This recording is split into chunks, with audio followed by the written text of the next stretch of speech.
The Holy Gospel according to Matthew. Glory to you, O Lord. Jesus said, "You are the salt of the earth, but if salt has lost its taste, how can its saltiness be restored? It is no longer good for anything, but is thrown out and trampled underfoot. You are the light of the world. A city built on a hill cannot be hid. No one, after lighting a lamp, puts it under the bushel basket, but on the lampstand, and it gives light to all in the house. In the same way, let your light shine before others, so that they may see your good works and give glory to your Father in heaven. Do not think that I have come to abolish the law or the prophets. I have come not to abolish, but to fulfill. For truly I tell you, until heaven and earth pass away, not one letter, not one stroke of a letter will pass from the law until all is accomplished. Therefore, whoever breaks one of the least of these commandments and teaches others to do the same will be called least in the kingdom of heaven. But whoever does them and teaches them will be called great in the kingdom of heaven. For I tell you, unless your righteousness exceeds that of the scribes and the Pharisees, you will never enter the kingdom of heaven." The Gospel of the Lord. Praise to you, O Christ. Please be seated. God is, once again, angry with the Israelites. God speaks to the prophet Isaiah saying, "Shout out, do not hold back," as if Isaiah ever really holds back. "Lift up your voice like a trumpet. Announce to my people their rebellion, to the house of Jacob their sins." So, why is God angry this time? According to the author of last Wednesday's devotion in Christ in Our Home, which we used at our council meeting, it is because the people delight to draw near to God in worship, but do not obey God's commands outside of the temple. To put this idea in a modern context, he tells us a story. A friend and his family moved and went to worship at a church they considered joining. Afterward, a person approached him in the parking lot and asked for help starting his car. My friend got out his jumper cables and helped the stranded motorist. While he was doing this, another driver, whose bumper sticker proudly announced his church membership, sat honking his horn, refusing to simply use another exit. My friend and his family did not return to that church.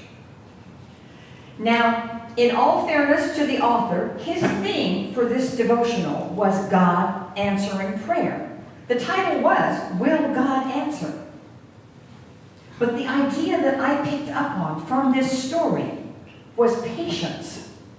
The prayer concern at the end of the devotion was those who are impatient with others. I told the council that the prayer concern included their pastor. I am not an especially patient person.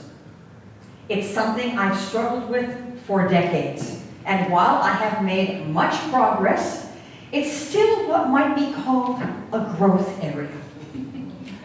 Inspired by the story in the devotional, I told the council another story. A few weeks ago, before all of the hassles with the break-ins and the broken windows, Barbara and I were at the office and were startled to hear someone shouting. You might even call it screaming in anger. We could tell it was a woman, and her language was colorful, to put it mildly. I decided that enough was enough. I stuck my head out the door and said loudly and none too kindly, "Hey, language! This is a church!" The woman looked at me and began to cry. She apologized over and over again through her tears, as she told me that she was having womanly issues, and no one would let her use the bathroom. The problem was her bike. No one would let her bring it inside while she used the restroom. She had a lock for the bike itself, but it was loaded down with her possessions. She just couldn't use an indoor bathroom and leave everything she owned outside unattended. So of of course, I unlocked the restroom for her. She was in there quite a while. I think she even washed her hair in the sink. But she left the bathroom as clean, possibly even cleaner than it had been when she started. When she came to tell us she was finished, we offered her some food, but she said no, she had enough food for a while. As I finished telling this story to the council, I pointed out that I could just as easily have been patient with her. I could have walked closer to her and spoken quietly instead of raising my voice and speaking harshly to her. But as I have considered this event further during this last week, I believe there is more than my lack of patience to concern me. There was also a lack of kindness. When I heard her yelling, I didn't think, I just reacted, and I did not respond with kindness, but I could have. I didn't see her as a person, as one of God's beloved children. I saw her as an annoyance.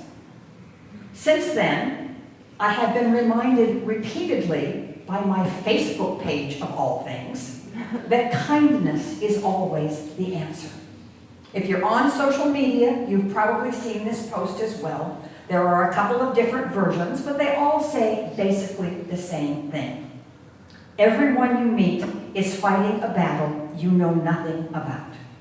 Be kind, always. I said at the beginning of the sermon that the author of the Wednesday devotion had said that God was angry at the Israelites because, in spite of their worship, they did not follow God's ways in their daily lives. And God, through Isaiah, makes it perfectly clear what is expected in the lives of the Israelites in verses 6 and 7 of today's reading. Is not this the fast that I choose? To loose the bonds of injustice, to undo the thongs of the yoke, to let the oppressed go free and break every yoke. Is it not to share your bread with the hungry and bring the homeless poor into your house, and when you see the naked, to cover them? The Israelites were expected to show kindness to their neighbors, something they were not doing. How do we show kindness to our neighbors in today's world? We here at Atonement have faced some pretty serious problems with homeless individuals who we must count as our neighbors. The council has spent many hours discussing how we, as followers of Christ, can respond to the people who want to make our property their home and still keep our congregation and our many renters safe. This is why you're seeing changes to the church and the grounds.